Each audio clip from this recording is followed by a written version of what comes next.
Ini gambaran tim Liga 1 Indonesia 2022-2023, bagaimana pendekatan yang mereka lakukan di atas lapangan. Juara Liga 1 Indonesia musim 2022-2023, PSM Makassar. Kalau kita lihat dari grafis data ini, PSM Makassar merupakan tim yang paling rendah dari sisi penguasaan bola.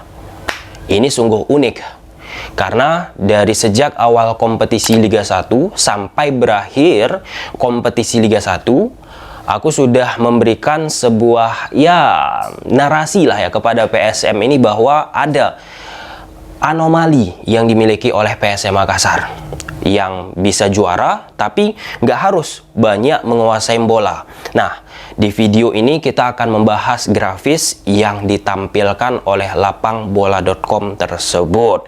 Nah, sebelum kita bahas lebih jauh, kita tahu, kita tarik aja lah sejak era tahun 2009 sampai saat aku memposting video ini. Banyak tim-tim di Eropa, bahkan di Liga Indonesia, orientasi permainan sepak bola di atas lapangannya itu orientasi ke bola, penguasaan bola. Contoh yang paling anyar, yang terbaru, Luis Mia bersama Persib Bandung. Pun demikian, di akhir-akhir kompetisi, Persib Bandung bersama Luis Mia mulai meninggalkan orientasi ke bola. Sama juga Persija Jakarta, awal-awal bersama Thomas Doll, penguasaan bola 1-2 sentuhan, tapi pelan-pelan itu kerasa kesulitan Persija Jakarta implementasikan di atas lapangan. Kemudian Thomas Doll beradaptasi, mulai bermain dengan speed, kecepatan, transisi, counter attack. Puncaknya Persija Jakarta diinstruksikan oleh Thomas Doll seusai kalah menghadapi Persik Kediri di Stadion Brawijaya. Mulai saat itu Thomas Doll bilang kepada pemain Persija Jakarta ingin untuk bisa bermain lebih cepat. Karena pada saat Persija menghadapi Persik, Persija kalah teman-teman. Itu sirkulasi bola dari Persija Jakarta dengan ball possession yang mereka lakukan itu sangat amat mengecewakan. Nah, apakah ball possession itu salah untuk kita lakukan di era sepak bola sekarang? Bagi aku nggak salah juga. Tapi alangkah akan lebih bagusnya ball possession kita lakukan di saat kita sudah unggul. Karena apa? Kita bisa mengulur-ulur waktu yang lebih efektif ketimbang rebahan. Namun kita pun nggak bisa mensalahkan, mengatakan pelatih A miskin taktik, pelatih B miskin taktik ketika ia tetap mengandalkan ball possession. Itu perihal filosofi, prinsip. Contoh, di Barcelona kan punya filosofi, prinsip itu nggak akan pernah bisa diubah. Sempat salah satu legenda Barcelona, kiper Victor Valdés, pensiun dari Barcelona, kemudian ia melatih Barcelona usia muda. Ia ubah pola Barcelona 4-3-3 yang menguasai bola menjadi 4-4-2, lebih bermain direct vertikal, cepat ke depan. Akhirnya apa? Ketidakharmonisan terjadi dengan manajemen Barcelona, dan ketidakharmonisan pun terjadi dengan orang tua dari pemain-pemain yang coba dibina di akademinya La Masia. Akhirnya Victor Valdés dipecat, kemudian manajemen Barcelona merekrut pelatih yang secara prinsip dan filosofi sepemahaman dengan prinsipnya Barcelona, dan kembali 4-3-3 itu dimainkan Barcelona dengan penguasaan bola. Dan sampai sekarang ini kita lihat Barcelona tetap tim-tim lain banyak akhirnya bermain transisi counter attack, Barcelona tetap dengan pendiriannya ball possession, menguasai bola. Bahkan Pep Guardiola, pelatih dari Man City, kita lihatlah pertandingan-pertandingan yang ia lakoni, enggak lagi orientasi banyak ke bola. Bahkan beberapa kali menghadapi tim-tim yang superior, contoh Liverpool, Chelsea, Man United, tim-tim yang levelnya setara dengan City teman-teman, pendekatan yang dilakukan oleh Pep Guardiola itu udah counter press, memanfaatkan transisi. Kita lihat lagi contoh Real Madrid bersama Ancelotti, dikdayanya, superiornya Ancelotti di Liga Champions Eropa bersama Madrid. Seperti template, seperti mudah kita katakan taktik dari Ancelotti, padahal diimplementasikan di atas lapangan itu sangat sulit. Jika kapasitas dari pemain tersebut tidak mendukung. Hal serupa juga kalau kita compare dengan PSM Makassar yang ada di Liga Indonesia.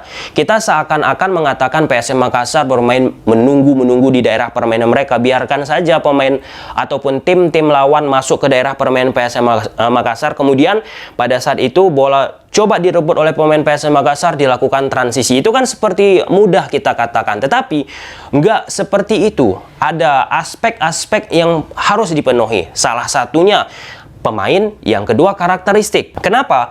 Karena kita jelas melihat bagaimana permainan PSM Makassar. Kecepatan menjadi salah satu yang mereka andalkan. Wingback kiri, wingback kanan. Dua striker di depan sebagai pemantul ataupun tembok.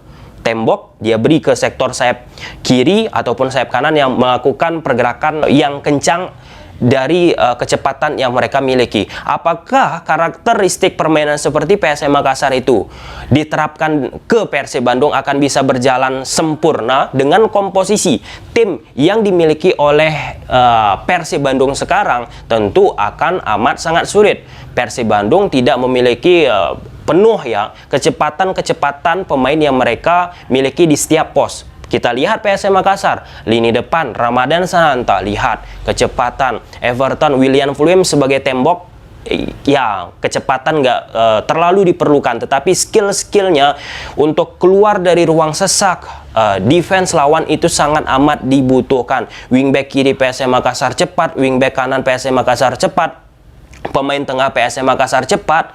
Persija Jakarta lagi kita lihat akhir-akhir ini Rico dieksploitasi lewat permainan direct bypass langsung dari posisi Andri Tani. Itu udah kita lakukan analisis, lebih terstruktur, lebih terskema, lebih rapi apa yang diinginkan oleh Thomas Doll bersama Persija Jakarta. Inilah dia era sepak bola, teman-teman.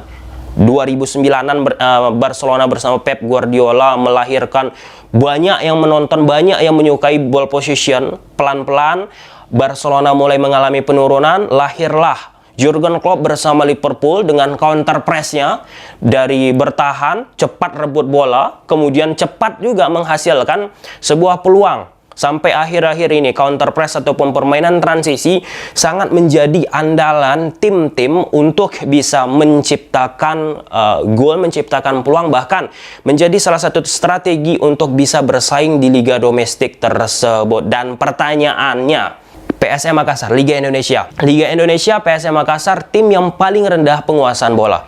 Kalau kita lihat teman-teman, rata-rata dari data yang dikeluarkan oleh lapangbola.com ini, PSM Makassar berada di sekitar angka 37%, 38% penguasaan bola mereka. Sangat minor. Ini pun dimention oleh pelatihnya PSM Makassar, Bernardo Tavares, bahwa ini ada sesuatu yang cukup unik untuk PSM Makassar yang bisa menjadi juara Liga Indonesia, tapi dengan penguasaan bola yang sangat rendah. Dan itu juga disampaikan oleh Bernardo Tavares. Penguasaan bola yang rendah ini pun, ya kenapa itu tidak begitu berpengaruh untuk PSM Makassar? Karena karakteristik ya, pemain dari PSM Makassar mampu untuk mengoptimalisasikan apa yang diinginkan oleh Bernardo Tavares di atas lapangan. Sehingga dengan penguasaan bola yang tidak banyak, bisa kita lihat bagaimana mengerikannya PSM Makassar bersama Bernardo Tavares. Sedikit menguasai bola, tapi dalam satu pertandingan PSM Makassar menjadi tim yang banyak melakukan tendangan ke gawang. Efektivitas dimiliki PSM Makassar.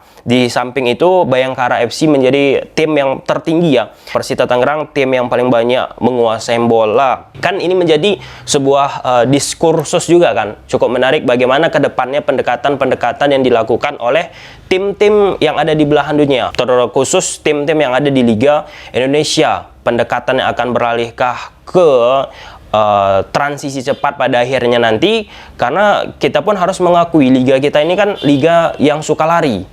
Tentu kalau kita bicara liga yang suka lari, pendekatan untuk bermain memanfaatkan transisi itu lebih realistis ketimbang kita mencoba bermain dengan ball possession, 1-2 sentuhan dari bawah. Aku katakan itu nggak salah juga, 1-2 sentuhan. Tapi kan problematika sepak bola kita memiliki masalah di dua hal. Bahkan tiga bisa kita bilang. Yang pertama passing 1-2 sentuhan kita buruk.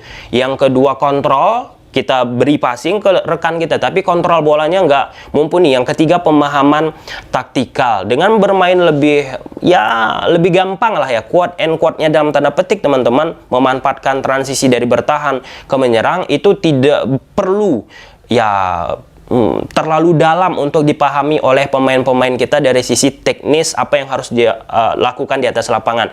Mantan pelatih timnas Indonesia kita, Luis Mia, sudah bilang pemain-pemain Indonesia itu 4 menit instruksi awal mereka paham, tapi setelah 4 menit itu sulit untuk bisa diimplementasikan secara penuh di atas lapangan. Oke, kesimpulan yang ingin aku sampaikan bahwa ini anomali sekali lagi di ujung Liga Indonesia PSM Makassar menjadi juara dengan ball possession yang sangat sedikit menjuarai Liga Indonesia. Bahkan aku katakan sekali lagi, mungkin PSM Makassar menjadi satu-satunya tim di belahan dunia dengan penguasaan bola 30% bisa menjadi juara. Aku cek liga-liga lain nggak ada 40% litaran seperti itu. Oke, kita lihat PSM Makassar musim depan bagaimana. Apakah gaya pendekatan PSM Makassar ini akan diikuti oleh tim-tim lain yang ada di Liga Indonesia yang lebih bermain efektif? Jelas PSM Makassar. Dan pertanyaan besarnya, apakah PSM Makassar pun akan mampu mempertahankan pemain-pemain yang mengantarkan PSM Makassar untuk menjadi juara Liga Indonesia?